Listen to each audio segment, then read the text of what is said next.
Sean todos bienvenidos. Reciban un cordial saludo.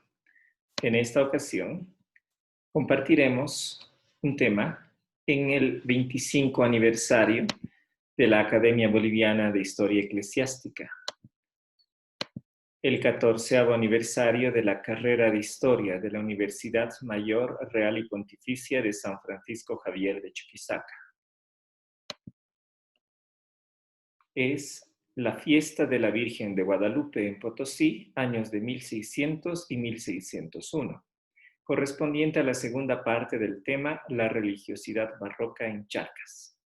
Bien, en un anterior video habíamos visto cómo Fray Diego de Ocaña llega a América a difundir la devoción a la Virgen María de Guadalupe en Extremadura, España. Y ahora veremos cómo esa devoción se enraiza en la que entonces era la ciudad más maravillosa del mundo. Bien, habría que decir para empezar que Ocaña prácticamente muere antes de llegar a Potosí, casi muere de frío, porque lo cogió una nevada y no tenía dónde guarecerse, pero afortunadamente logra recuperarse con ayuda de varios indígenas y finalmente llega a la Villa Imperial de Potosí el 18 de julio de 1600. Él se va a alojar en el convento de Santo Domingo, que ustedes pueden apreciar en la imagen, y se va a quedar viviendo un año en Potosí. Bien, el presidente de la Real Audiencia de Charcas, Alonso Maldonado de Torres, que se encuentra en ese momento en Potosí, ayuda a Diego de Ocaña a enviar a España una importante ayuda de 20,000 pesos. Bien, en agradecimiento, Diego de Ocaña va a elaborar una imagen de la Virgen de Guadalupe que la describe como muy curiosa y se la regala. Muy probablemente es similar a la que ustedes pueden ver en la imagen, que corresponde a otra imagen de la que hablaremos poco después, que también es elaborada por Diego de Ocaña y que actualmente se encuentra en Potosí. Bien, justamente al ver esta primera imagen, le piden los potosinos elaborar una segunda imagen, ¿no? Y crear una cofradía en Potosí, ¿no? Y Diego de Ocaña acepta. Y como ustedes podrán ver, es una imagen que ha sido tallada, ¿no? Tallada en madera, luego dorada y pintada, ¿no? Y solamente la parte de los rostros de la Virgen María y el Niño Jesús han sido pintados. Bien. Además, a Diego de Ocaña le ofrecen varios lugares para colocar su imagen, pero él se decide por la iglesia de San Francisco porque le ofrecen darle un lugar justo por encima del sagrario, que sería obviamente un lugar de máximo honor para la imagen de la Virgen. Bueno, y además él consideraba que los frailes franciscanos, al ser mendicantes, ¿no?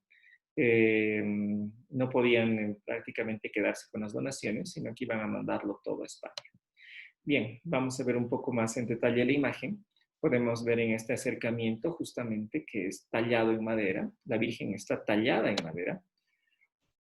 Nosotros podemos percibir con mucha claridad en estos lugares las huellas del tallado, ¿no? Se aprecia la veta de la madera. Y aparte de eso, nosotros podemos ver que se pintan joyas, ¿no? Recordemos que en el anterior video vimos cómo en Lima, Fray Diego de Ocaña recibe el regalo de joyas de verdad, ¿no? Y en esta ocasión lo que hace Diego de Ocaña es pintar las joyas sobre la madera, ¿no? Pinta las joyas, eso lo podemos apreciar claramente en esta parte, ¿no? Esta parte podemos apreciar las joyas claramente pintadas, ¿no? que cubren, digamos, simbólicamente la imagen. Bueno, y después tenemos que recordar que sigue el mismo modelo del grabado que había realizado. Bueno, el grabado que estaba en los libros sobre la Virgen de Guadalupe que Probablemente cuando llega a Potosí ya no le queda prácticamente ninguno, o en todo caso en la ciudad de Potosí se habrán acabado los últimos que existían, ¿no? Bien, entonces Diego de Ocaña tuvo un importante éxito, ¿no? En la difusión de la devoción a la Virgen de Guadalupe, y se da cuenta que el hacer este tipo de imágenes es justamente lo mejor que podía hacer, ¿no? Ante la escasez de estampas. Bien, bueno, pasemos ahora a ver un poco más de la imagen, ¿no? Ya habíamos mencionado que solamente los rostros son pintados y el resto está solamente pintado, ¿no? Y bueno, además, estas imágenes probablemente recibían coronas de plata o de oro en las fiestas especiales, ¿no? Entonces, tendría que tener la Virgen una corona, el Niño Jesús otra corona y la Virgen María estar sosteniendo un cetro. Bien, ¿quién paga por la realización de esta imagen? Es Juan Díaz de Talavera, ¿no? Que era una de las personas más ricas de Potosí. Bueno, la primera fiesta de la Virgen de Guadalupe va a ser realizada con una pompa inusitada, como veremos en detalle un poco más adelante.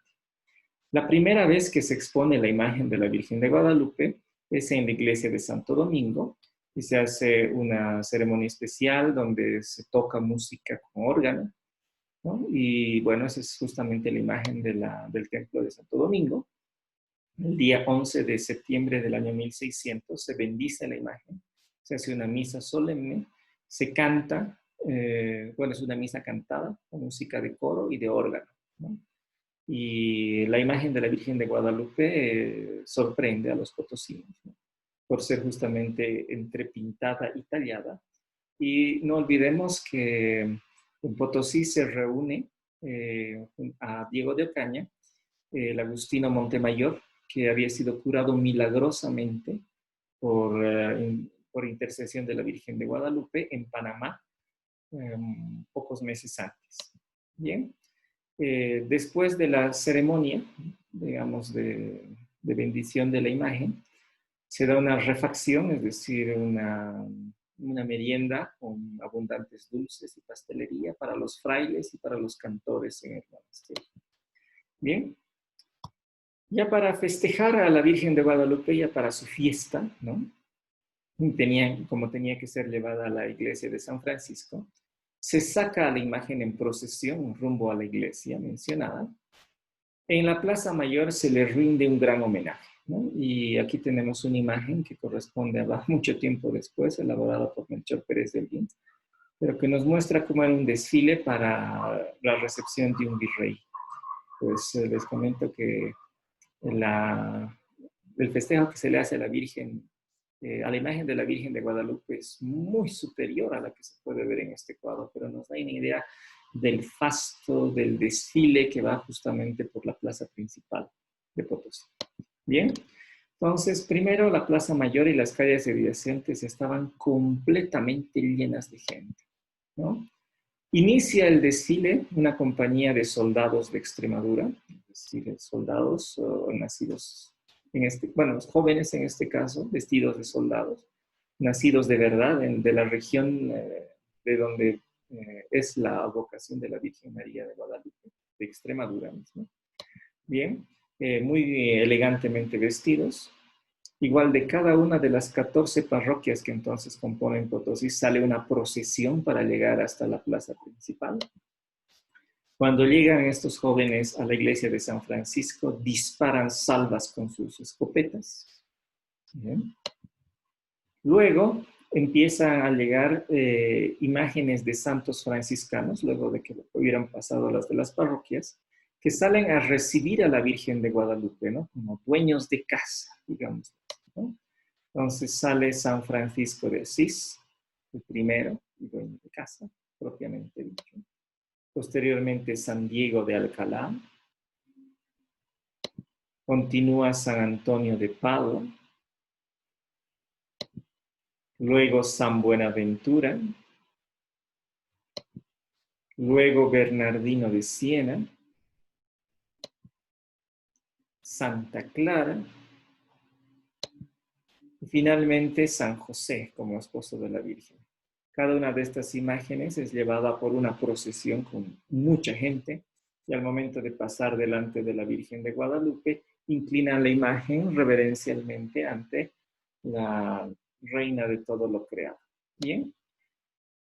Posteriormente ingresa la Virgen, la imagen de la Virgen a la iglesia de San Francisco, cuya imagen ustedes pueden apreciar, y recibida con un canto, Demonstrate esse matrem, muestra que eres madre, canto gregoriano, y bueno, ustedes tienen a pie de pantalla una dirección del canal de YouTube donde ustedes pueden escuchar, si gustan, ese canto, que es bastante breve.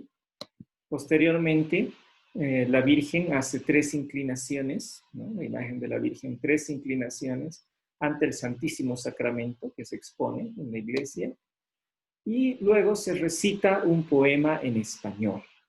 Bien.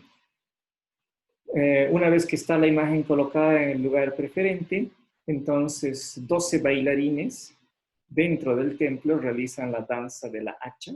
Ustedes pueden ver igualmente una foto de más o menos cómo se baila esa danza.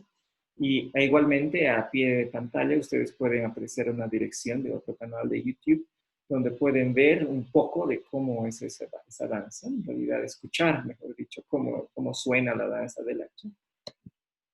Se baila con antorchas encendidas, ¿no? Y además los bailarines escogen una pareja, ¿no? Y la pareja baila con ellos, ¿no?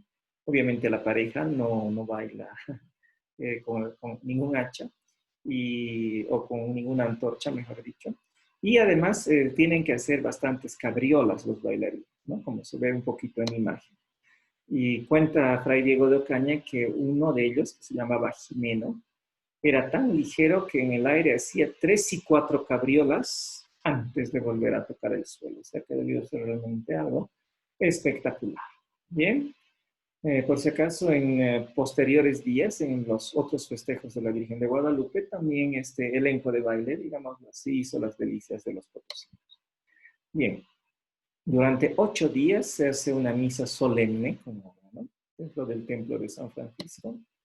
Se rezan además unas letanías especiales compuestas por Jerónimo de Oreo, un famoso franciscano, un misionero muy importante entre los indígenas. Y bueno, dicen que la iglesia estaba tan llena de gente que estaba prácticamente repleta hasta las 10 de la noche, hora en que se cerraba finalmente el templo. Bien. Y bueno, algo que va a hacer que crezca mucho la devoción a la Virgen de Guadalupe es un milagro que ocurre allá.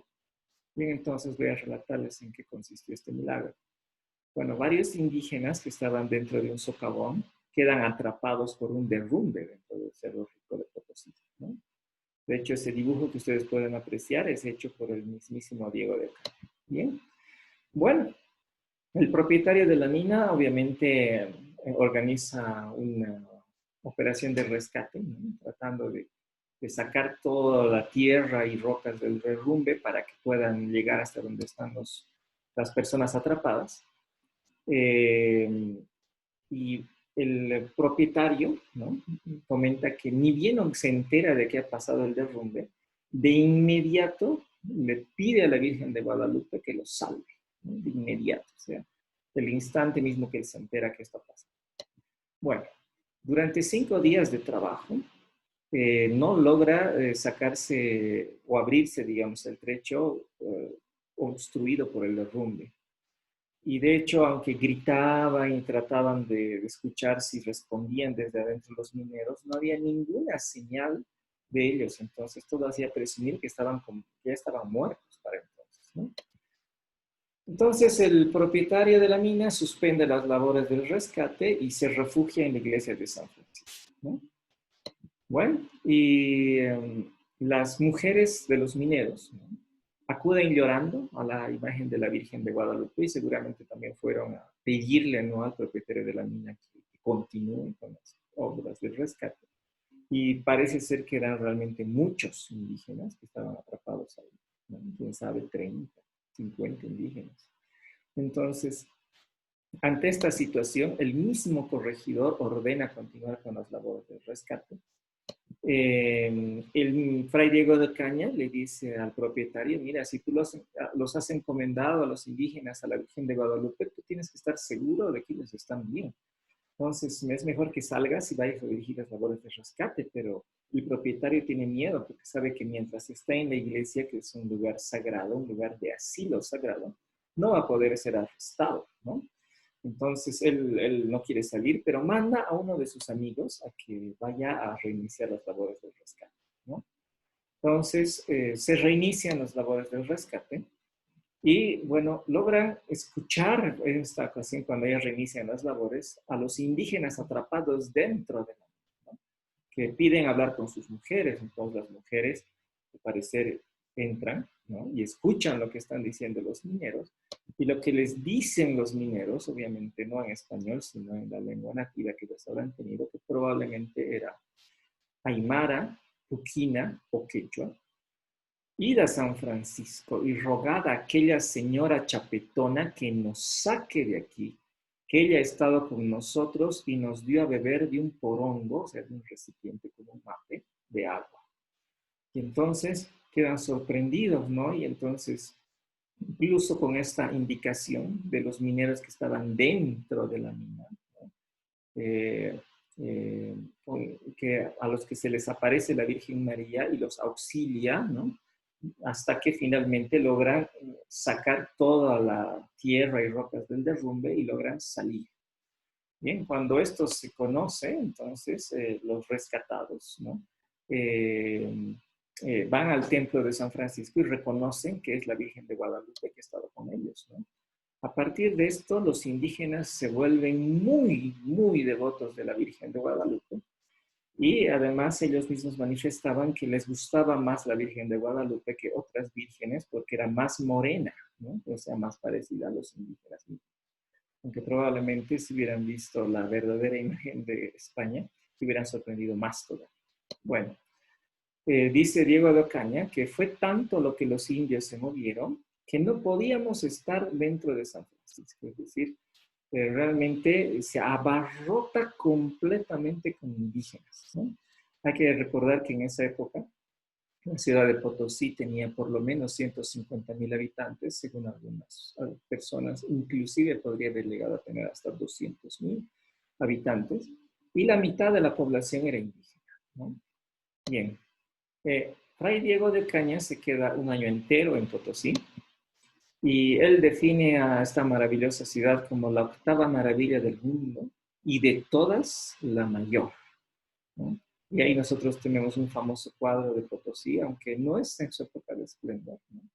Inclusive en la época máxima que le toca vivir a Diego de Ocaña, pues era probablemente el doble de lo que se puede ver en la imagen. Bien, bueno, vamos a ver ahora cómo fue la segunda fiesta de Guadalupe, la que nos va a mostrar toda la magnificencia y exuberancia de la época de mayor esplendor de Potosí. Bien, y además es una muestra de lo que debía acontecer prácticamente cada año en Potosí, hasta que las fiestas principales de la Virgen de Guadalupe se trasladan a la ciudad de La Plata. Bien, bueno, empezamos diciendo que se hace un novenario de misas, es decir, una novena, 9 días antes de la fiesta principal, una misa especial en San Francisco para la Virgen. Además, luego de eso se hace un desafío, ¿no? Para el juego de la sortija, que veremos en qué consiste. Se hace con un caballo, ya lo veremos luego. Y se nombra un mantenedor de la sortija, alguien que va a ser, digamos, el que va a defender el honor de la Virgen en este torneo al que se desafía bueno, a las personas y a las naciones que viven en Potosí. Bien. Para hacer este desafío, el corregidor y el cabildo desfilan a caballo, van a recoger al mantenedor, ¿no? Y después con él van a colocar un cartel de desafío a todas las naciones. Vamos a ver unas breves estrofas de lo que dice este cartel de desafío. Dice: ¿y a cuántos con la paz benigna marca a la ciudad de Chuquiabo el Pirú rico cuya eterna gloria no contrastó la inexorable parca? Y a los que habitan donde la memoria del metal fértil que este cerro cría, a Chuquisaca y Potosí, da nombre a la ciudad y así victoria. A todos en la plaza desafía, a 3 lanzas francesas o españolas, en honor de la Angélica María. Bien, con estos versos se desafiaba a todos los pueblos, digamos, o naciones que vivían en Potosí para que manden a su campeón para el torneo en honor de la Virgen de Guadalupe. Bien, hay que decir que el templo de la Virgen estaba llenísimo hasta las 10 de la noche, hora en que tenían prácticamente que sacar a empujones a la gente de la iglesia. De hecho, para la misa principal llega el arzobispo de Charcas para celebrarlo. Y digámoslo así, que empezaremos con los grandes festejos diciendo que 60 jóvenes extremeños, ¿no?, empiezan haciendo digamos así, danzas picarescas y coplas, ¿no?, y una comedia cantada, digamos, con canciones para empezar la festividad. Bien, luego se hace una gran procesión a la Plaza Mayor, con las imágenes de las cofradías de los españoles y de los indígenas, es decir, se sacaron las imágenes en procesión y nuevamente pasaron hacia la Plaza Mayor. Allí se representa una comedia en verso compuesta por el mismo Diego de Ocaña. Luego se hicieron corridas de toros en la plaza principal en el día, y por la noche se hizo juego de cañas. ¿En qué consiste? Pues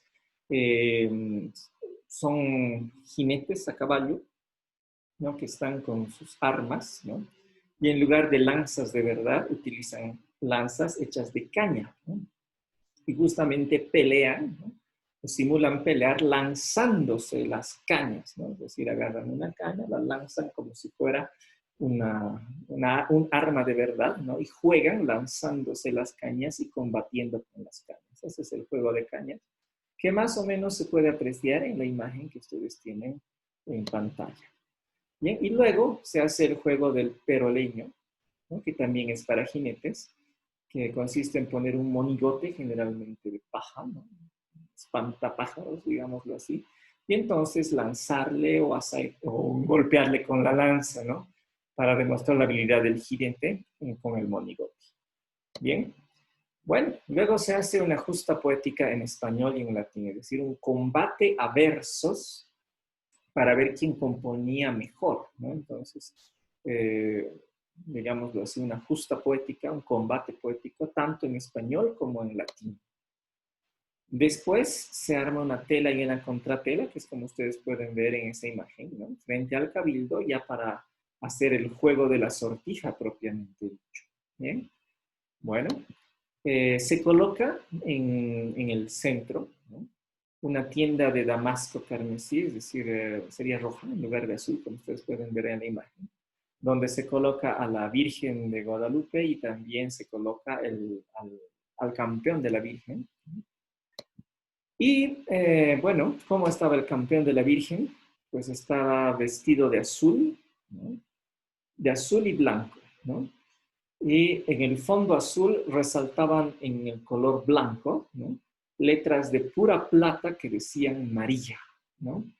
Bien, y obviamente en el campo azul también resaltaban, pero en letras de color azul. Bien, más o menos el jinete, el caballero, campeón de la Virgen, estaría vestido como el joven de la foto, como caballero, ¿no? Bueno, el retador aparece. El retador es el caballero del amor divino, que estaba vestido como romano. Bien, la armadura del romano estaba hecha de plata y de oro, y además tenía las partes de tela estaban hechas de seda, ¿no? Y la seda en esa época valía su peso en oro, o sea, realmente era un traje espectacular y extremadamente lujoso, ¿no? Y estaba escoltado por 4 damas que estaban disfrazadas, cada una como uno de los personajes que aparecen ahí. Una era la misericordia, otra era la justicia, otra era la paz y otra era la verdad. Y además estaba en un carruaje muy adornado con motivos florales. Bien, entonces, además habría que decir que el traje de este caballero del amor divino en partes de su traje estaba hecho con láminas de oro en hoja, de tal forma que cuando empezaba a galopar su caballo, entonces estas hojas salían prácticamente volando, disparadas de su traje, y obviamente la gente podía, digamos así, coger al vuelo las hojas de papel de oro puro. Bien, quienes sufragan este traje tan espectacular son Juan Díaz de Talavera y el capitán Merlo, que eran millonarios potosinos, ¿no? Se calcula, digamos, su fortuna en nuestra época sería más o menos de unos 22 millones de dólares cada uno de ellos, ¿no? Entonces eran millonarios. Pero había que decir que con todo y los ricos que eran estos señores, no se comparaban con el indígena Pedro de Mondragón, quien era hijo de una noble inca y probablemente uno de los hombres más ricos del mundo, que tenía una fortuna que rondaba los 80 millones de dólares actuales, ¿no? Entonces era muchísimo más rico que los dos españoles, Merlo y Talavera juntos, ¿no? Y bueno, hay que recordar también con este ejemplo que en esta época de esplendor de Potosí, la riqueza entre españoles e indígenas estaba equilibrada, es decir, se beneficiaban los dos prácticamente al mismo nivel, porque gran parte de la fundición de la plata se hacía con los hornos llamados huayras, que solo los indígenas sabían manejar. Entonces, la riqueza era bastante equilibrada entre la República de Españoles y la República de Indios. ¿Sí? Pero eso no lo discutiremos en profundidad en este video. Bien, ahora sí veremos cómo era el juego de la sortija. Bien, un jinete con su lanza trata de ensartar una sortija que está colgando de un listón, ¿no?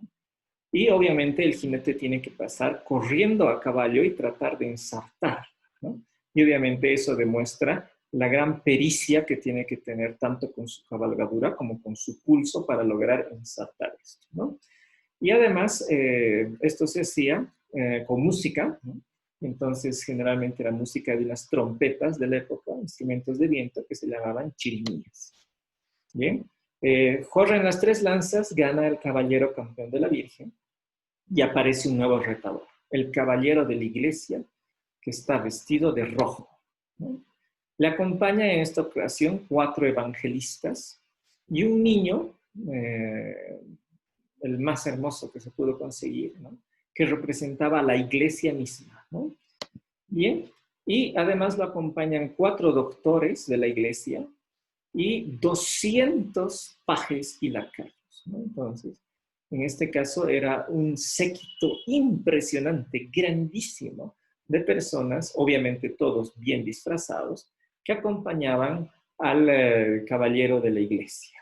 Bien, bueno, eh, luego de nuevamente hacer el juego de la sortija, aparece un demonio para retar al mejor caballero, ¿no? Dice, pido permiso para que el mismísimo Belcebú venga del infierno para participar en este torneo, ¿no?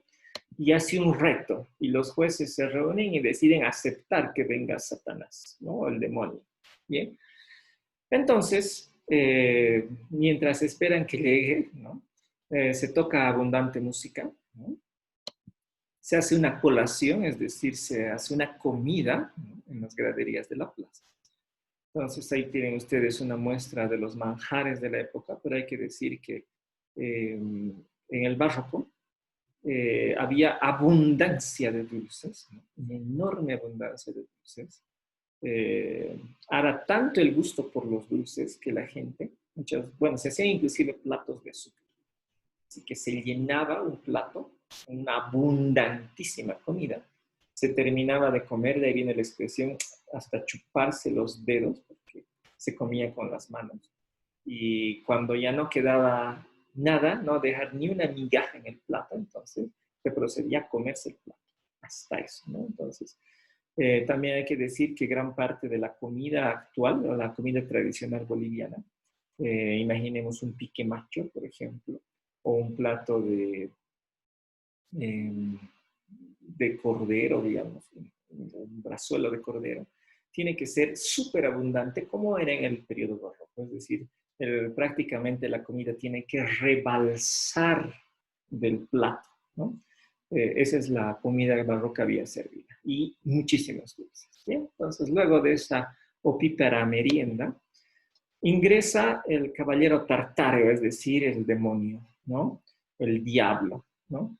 Que entró en un carro que tenía cohetes, bueno, echaba humo, ¿no? Y fuego, ¿no?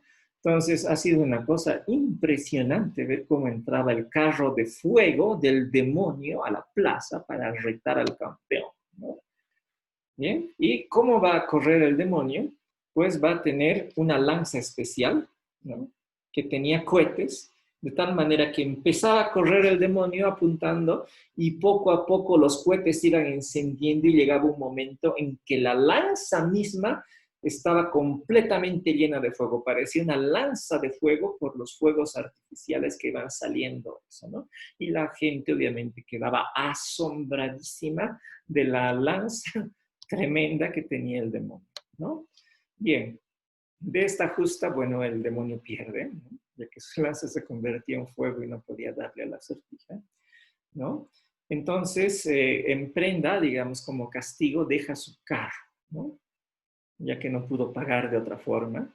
Y entonces el carro empieza a echar fuegos artificiales que duran 15 minutos, ¿no? 15 minutos de fuegos artificiales. Bien, bueno, después de ver esto, no cabe la menor duda de que realmente, tal vez en este tipo de representaciones con semejante calidad de cosas que se veían, la gente después tenía ganas de bailar diablada. Hay que recordar que la diablada tiene un origen bastante antiguo, se bailaba en periodos, en el periodo hispánico, es decir, el periodo colonial, ¿no? Y con este tipo de representaciones probablemente a la gente le empezó a gustar muchísimo. Bueno, continuemos. Aparece después una representación de una roca, de una montaña de piedra, ¿no? Y era jalada por una multitud de indígenas, los indígenas que vivían en Potosí con sus trajes típicos y obviamente tocando su propia música. Y entonces aparece una dama hispánica que representa la fe y golpea 3 veces la montaña o la roca, ¿no? Ahí les he puesto una imagen de un carro alegórico que más o menos representa como una roca también, ¿no? Bien. Bueno, ¿y qué es lo que ocurre? Bueno, esa roca empieza a despedir fuegos artificiales nuevamente, ¿no? Y cuando terminan de arder todos los fuegos artificiales, se ve que dentro de la montaña había un inca, ¿no? Un inca, un vestido como un inca, como un soberano, y además estaba montado a caballo. Bien, baja el caballero a saludar a la dama de la fe, y aparece una enorme serpiente que probablemente eh, era como la que se ve en este cuadro, que es el Leviatán, la boca del infierno, ¿no? Entonces, seguramente se inspiran y hacen una cosa parecida, ¿no? Enorme, una serpiente gigante que se traga al Inca. Bien, bueno, entonces obviamente ustedes comprenderán que los indígenas que estaban presenciando esta escena se sienten sumamente preocupados, desesperados, ¿no? Y aparece un nuevo caballero, el caballero de la predicación, ¿no? Que pelea contra el demonio durante 15 minutos. Entonces, obviamente, ustedes comprenderán que en este caso el demonio es una enorme serpiente, de tamaño muy grande, que es manejada por dentro por varias personas. Y esa serpiente lucha contra el caballero, ¿no? Que le ataca con una lanza y le va atacando con lanza, con espada. Y cada vez que hería a la serpiente, pues esta arrojaba sangre, ¿no? Echaba sangre cada vez que le hería el caballero de la predicación, ¿no? Entonces nos imaginaremos una escena como la de esa imagen, obviamente con una serpiente gigantesca, ¿no? Enorme, ¿no? Bueno, de hecho, estaba también hecha esta representación que dicen que quedó justamente alrededor de esta escena un charco de sangre enorme, como si hubieran desollado un toro, ¿no? Bien. Bueno, gana el caballero, finalmente mata a la serpiente, abre la panza de este demonio, ¿no? y rescata al Inca, ¿no? Rescata al Inca y dan juntos una vuelta triunfal en la plaza. Y de esta espectacular manera terminan las fiestas y obviamente toda la representación que se hace para festejar a la Virgen de Guadalupe, el año 1601.